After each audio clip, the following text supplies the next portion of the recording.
ভারতের পূর্বাঞ্চলীয় রাজ্য বিহারে বজ্রপাতে ১৯ জনের মৃত্যু। ২৪ ঘন্টা সময়সীমার মধ্যে ঘটেছে এসব প্রাণহানির ঘটনা। এর মধ্যে সবচেয়ে বেশি মৃত্যুর ঘটনা ঘটেছে রাজ্যটির নালন্দা জেলায়। ভারতীয় বার্তা সংস্থা পিটিআইয়ের বরাত দিয়ে বৃহস্পতিবার ১৭ জুলাই রাতে এক প্রতিবেদনে এ তথ্য জানিয়েছেন সংবাদ মাধ্যম এনডিটিভি। প্রতিবেদনে বলা হয়েছে, ভারতের বিহার রাজ্যে গত ২৪ ঘন্টায় বজ্রপাতে অন্তত ১৯ জনের মৃত্যু হয়েছে।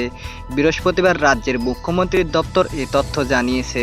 এর মধ্যে সবচেয়ে বেশি ৫ জনের মৃত্যু হয়েছে নালন্দা জেলায়। এরপর ভৈরালি জেলায় ৪ জন, পাটনা ও বাঁকা জেলায় ২ জন করে এবং শেখপুরা, নওয়াদা, জেহানাবাদ, আঙ্গরাবাদ, জামুই ও সমস্তিপুর জেলার ১ জন করে মারা গেছেন। মৃতদের পরিবারের প্রতি শোক জানিয়েছেন মুখ্যমন্ত্রী নীতীশ কুমার। নিহত প্রত্যেকের পরিবারকে ৪ লাখ রুপি করে আর্থিক সহায়তা দেওয়ার ঘোষণা দিয়েছেন।